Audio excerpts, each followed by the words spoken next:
People make time for everything and everyone else in their life, but they never make time for themselves. If you go up to someone who you know and say, like, would you like to catch up for coffee? Let's do coffee. They're like, oh, I can't this week, but I can next week. How about Thursday, 7 p.m.? Perfect. I'll see you at this place. When was the last time someone is willing to take time out of their life to spend time with themselves? So if I wanted to get to know you, and we've had one dinner and we had a great conversation, we're spending time here. If I wanted to get to know you, I would have to spend time with you. We'd have to meet up for coffee, a glass of wine. If I really want to get to know you, maybe we meet up once a week. Every Friday night we go out for a glass of wine, we chat for a couple of hours. After a year, I'd get to know you really well, you'd get to know me really well. But it requires me spending time with you. So if you want to get to know yourself, you need to spend time with yourself. But in a way that you can inquire, right? So people say to me things like, oh, I walk my dog in the park, that's my time with myself. And I'm like, no, it's not. That's you walking the dog. People go like, oh, I go for a jog, that's my alone time. No, that's you jogging, avoiding traffic, watching where you're stepping so you don't trip and fall over. Spending time with yourself is sitting down, closing your eyes, not interacting with the outside world, and actually going inside and having that conversation. The same conversation I would have with you and say like, hey Brian, so where did you grow up? You know, you said California, do you like to surf? No? Hate the water? Love the water? Tell me, right? And people don't have that conversation, and because they don't have that conversation with themselves, they don't end up knowing what they want in life. Because they don't know what they want in life, they can't focus that finite amount of energy, and then they don't live a lifestyle that brings them happiness, and most people end up being unhappy. A couple of things I would say. One is simplify your life. Everybody's so busy.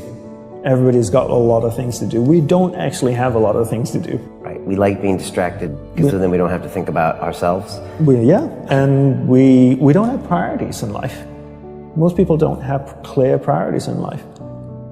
You know, for me, my goal is to simplify my life, simplify the number of people in my life, and simplify the number of things in my life. We only have a finite amount of energy each day, right? But every year, we have more people in our lives. Is that a fair statement? More Facebook friends, more people you're connected with, but your energy stays the same. So that's not a proportionate growth. If your energy is increasing every year proportionately with the number of things and people in your life, then we don't have to talk about this. But your energy level is the same. But the amount of people and things in your life are growing almost exponentially. So whereas that doesn't work. So for me, it's always about simplifying first the people and things into your life, into who and what's most important, taking that finite energy that you have each day and focusing. Second step is learning how to focus and concentrate that finite amount of energy into the people and things that truly matter. Now you start to create a lifestyle that you actually love because you're invested into people and things that matter, and the byproduct of that is happiness. And you said happiness is not a goal. Is that correct? Yes, happiness is not a goal. And if you ask most people, what do you want in life? They say, I want to be happy. Right? Would that be a fair statement? I mean, literally, it's in the U.S. Constitution, I think, the pursuit of happiness. The pursuit of happiness. I always say you should never pursue happiness. Don't pursue happiness. Pursue a lifestyle where the byproduct of that lifestyle is happiness. So happiness comes as a byproduct. I spend time with the people that I love. What is my byproduct? I'm happy. I spend time with people I don't like. I'm not happy. So don't pursue happiness. Pursue a lifestyle that gives happiness. But in order to pursue that lifestyle, you need to be clear what you want in life. What's your purpose in life? And people don't know this because they don't spend any time with themselves.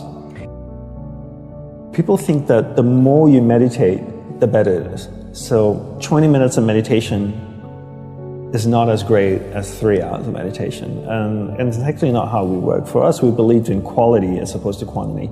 We spend the whole day preparing to meditate.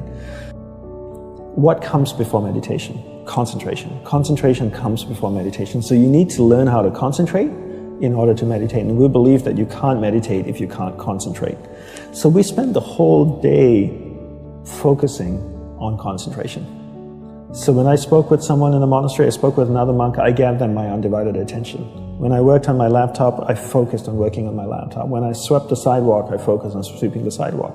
So throughout the day, I'm practicing concentration. Now when I go to sit down to meditate, I'm really focused, and I can have a dynamic meditation session. And I always use the simple analogy of, take Usain Bolt, for example, the sprinter, right? I don't know much about him except he won 3 gold medals, fastest man on earth from Jamaica. I can make an assumption, and tell me if I'm wrong, that his whole day is structured.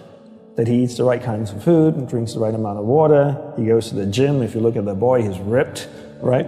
Probably works out, runs every day, I'm sure, sprints, does all kinds of things. But his whole day is preparing him for 9.57 seconds or whatever it is his world record is, not the other way around. And people come up to me all the time, Brian, and they say, Dhanapani, I'm so stressed out, I've got so much happening in my life. Do you think if I meditate for 5 minutes in the morning, it'll help my whole day? I'm going like, well, what are you doing the remaining 23 hours and 55 minutes? That's what I want to know. Because if you try to meditate for 5 minutes in the morning and the rest of the day you just live a chaotic life, that's not, it's a good start, but it's not really helping you. It's like eating a carrot in the morning and then eating hamburgers and fries all day and hoping to have a healthy diet. You have to understand that your whole day, your lifestyle is what's going to support your meditation practice at the start, and then your meditation practice grows, and then it turns around and supports your lifestyle. Right. But not the other way around. You don't create a meditation practice to support your lifestyle. You create a lifestyle first, meditation second.